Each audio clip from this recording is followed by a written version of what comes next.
Cerramos el recorrido hoy charlando, como os decía al inicio del programa, con el escritor, con el periodista César Jara, sobre su última novela, que se titula Los músicos de El Campesino.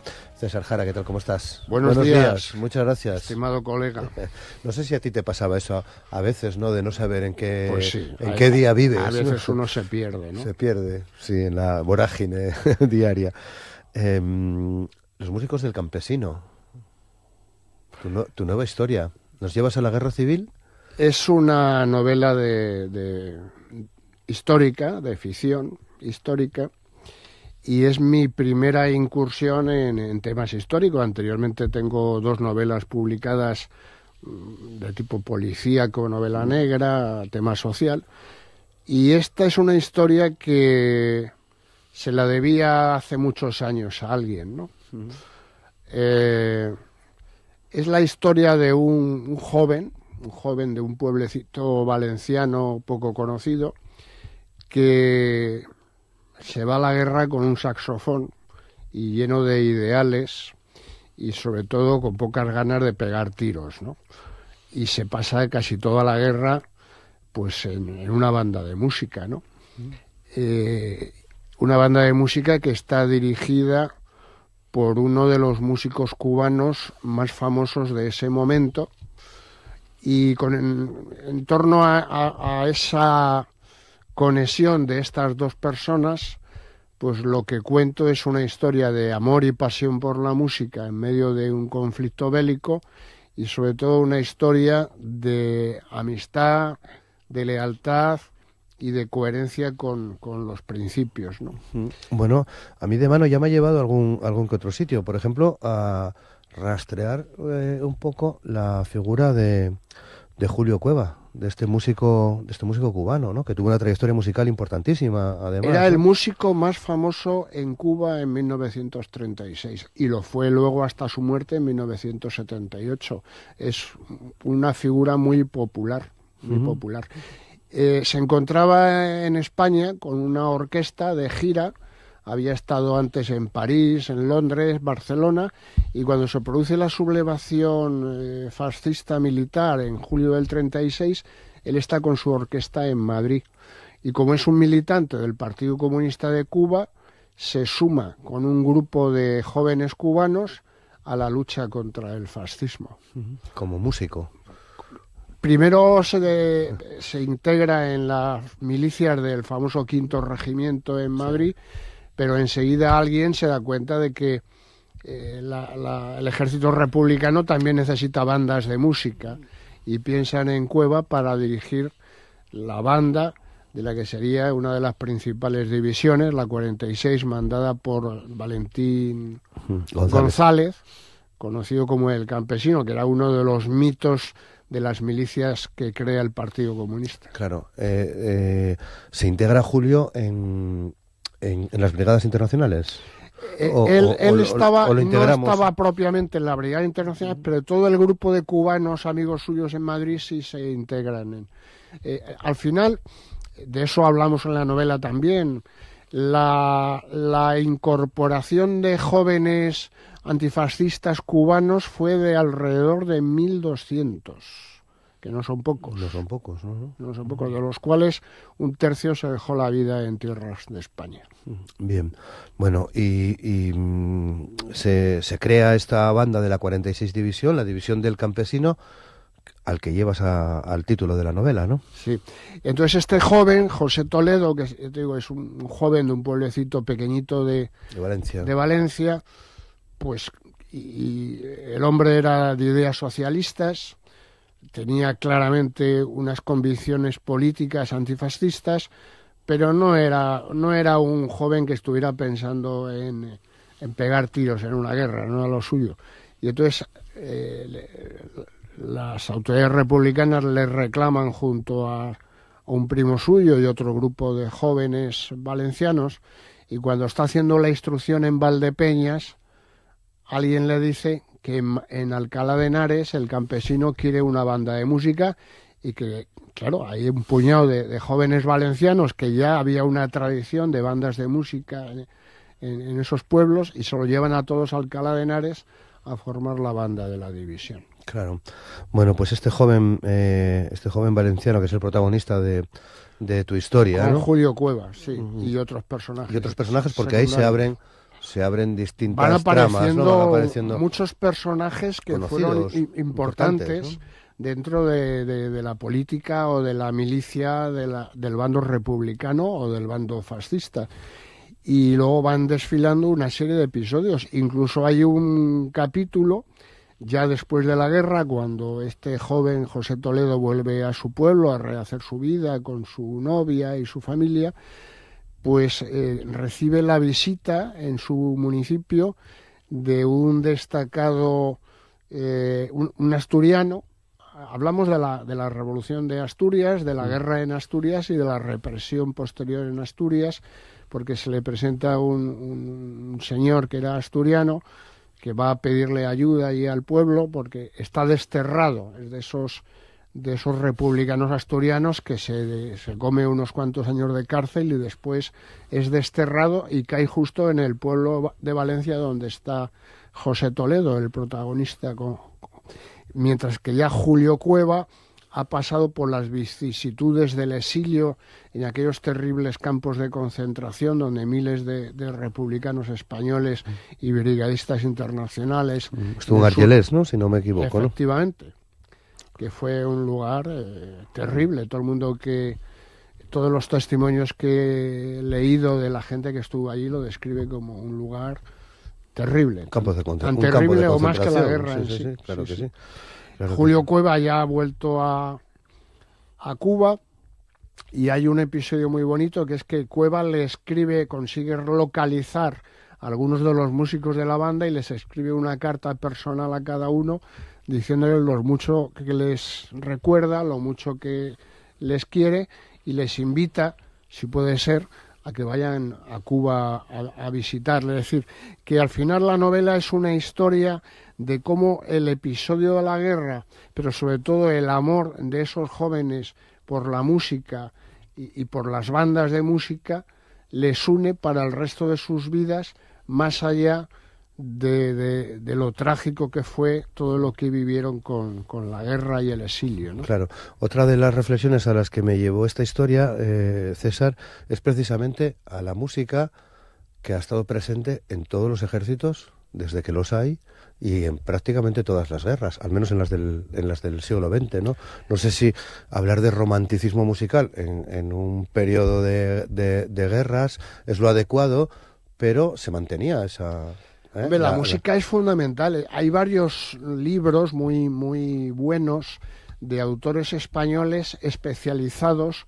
Uno de ellos es mi amigo Enrique Tellez, que está ahora en Madrid y que pronto presentará un libro por acá en Asturias, que ha escrito mucho sobre las unidades de música en las Fuerzas Armadas en España, ¿no? Y en otros países.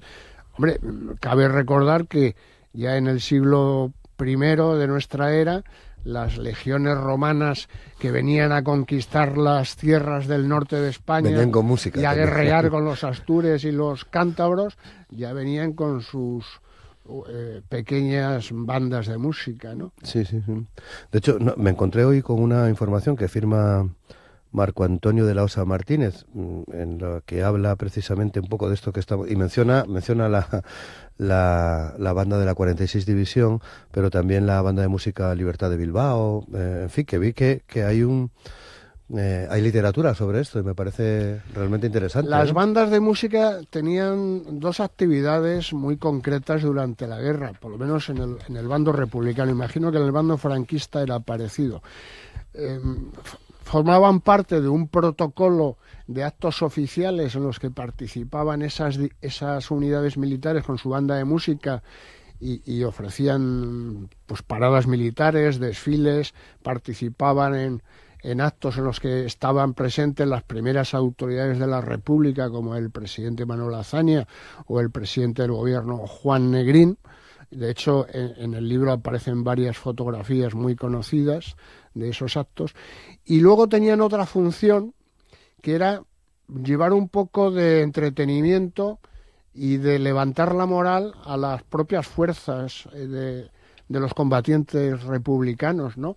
De hecho, la banda de la División 46, que estaba acuartelada en Alcalá de Henares, en un edificio que se construyó para un hospital psiquiátrico inaugurado poco tiempo antes del inicio de la guerra, y que luego fue la base de la brigada paracaidista, ya en los años 50 y 60 del siglo pasado. La banda de música ofrecía conciertos en teatros y cines de Madrid, a los cuales acudían no solo soldados y oficiales del ejército republicano, sino población civil y mucha gente que pues gustaba de la música de banda, ¿no? Claro. Bueno, y aparecen, como dices, esos personajes, ya el campesino, ¿no? Valentín González, que he visto que también tiene un par de libros, ¿no? Había escrito un par de libros. Hay unos cuantos libros, sí, unos cuantos sobre libros. El campesino, y él escribió alguno, porque él acaba exiliado en la Unión Soviética. Sí. No participa mucho en la Unión Soviética en la guerra contra la invasión alemana. Él ya empieza a tener sus primeras decepciones políticas, acaba siendo expulsado de las filas del Partido Comunista de España en la Unión Soviética, se enfrenta a la Pasionaria y luego a Carrillo, se enfrenta a las autoridades y a Stalin, y acaba saliendo de la Unión Soviética de una manera pues un tanto rocambolesca. Había sido sancionado por conducta. Era un personaje sí. muy peculiar, sobre todo muy indisciplinado en todos los momentos de su vida. De hecho, aquí ya al final de la guerra también es apartado de las unidades principales por un comportamiento poco adecuado. En la batalla del Ebro y en la batalla de Cataluña, deja a su unidad un poco en la estacada y tiene un enfrentamiento con Enrique Lister, que llega a amenazarle con pegarle un tiro en la cabeza por su comportamiento.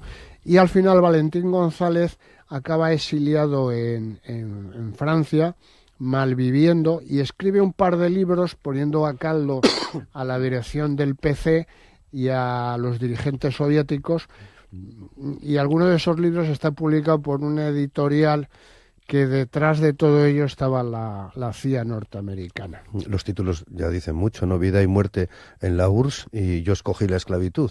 Son las dos referencias que encontré de los libros del Acaba campesino. Convirtiéndose, para sobrevivir, en un personaje que hace propaganda anticomunista en plena Guerra Fría y al servicio de la CIA. Bueno, otro de los personajes que sale es Andreu Nin.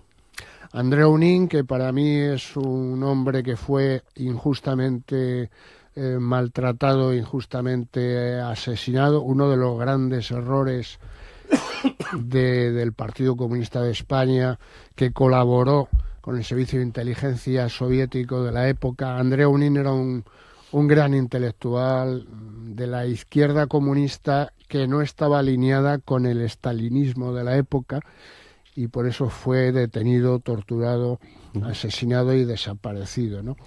Y sí, dedicamos un par de capítulos a hablar de él, porque casualmente hay un episodio de su detención y de su desaparición que se produce en las inmediaciones de Alcalá de Henares, muy cerca de donde estaba acantonada la División 46 y la banda de música, ¿no?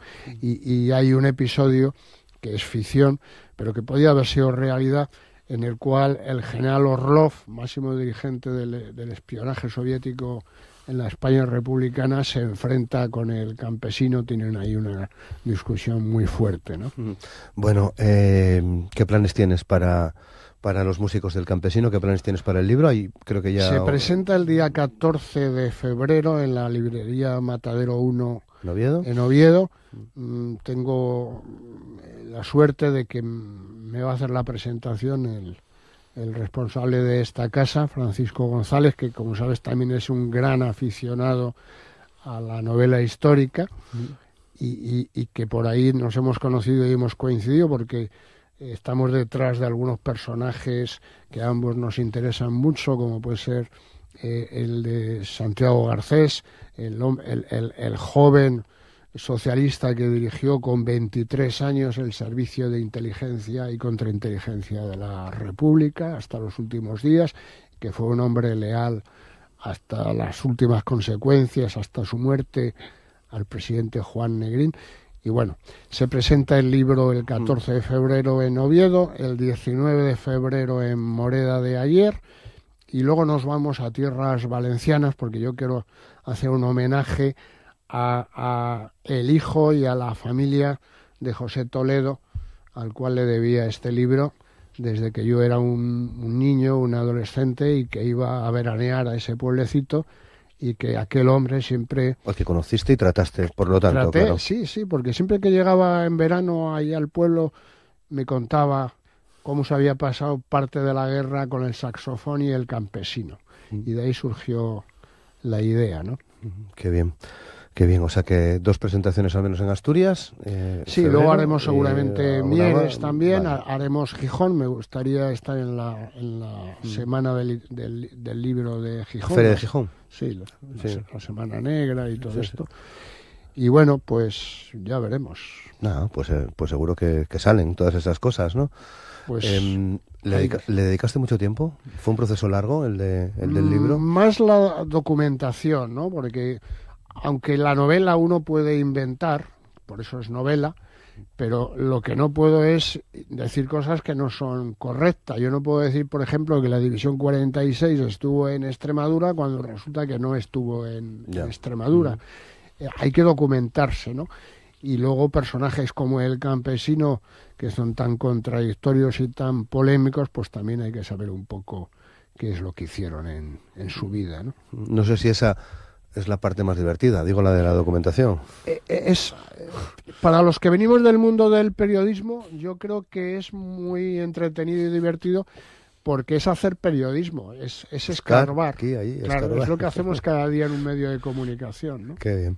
Bueno, pues nos alegra mucho haber compartido contigo esta conversación de hoy. La otra vez que charlamos fue de manera telefónica.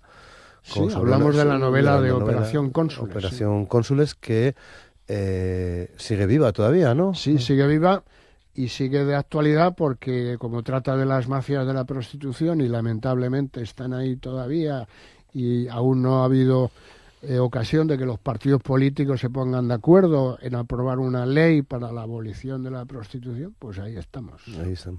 Muy bien, pues lo dicho, César Jara, un placer compartir este tiempo contigo aquí en Asturias al Día. Ya nos vas contando cómo van las cosas, seguro que tenemos ocasión de volver a charlar. Igualmente, muchas gracias. Roberto, un placer, compañero, y gracias por tu labor aquí en tu programa de radio. Gracias César. Y nos vamos ya en el día de hoy, en este miércoles, que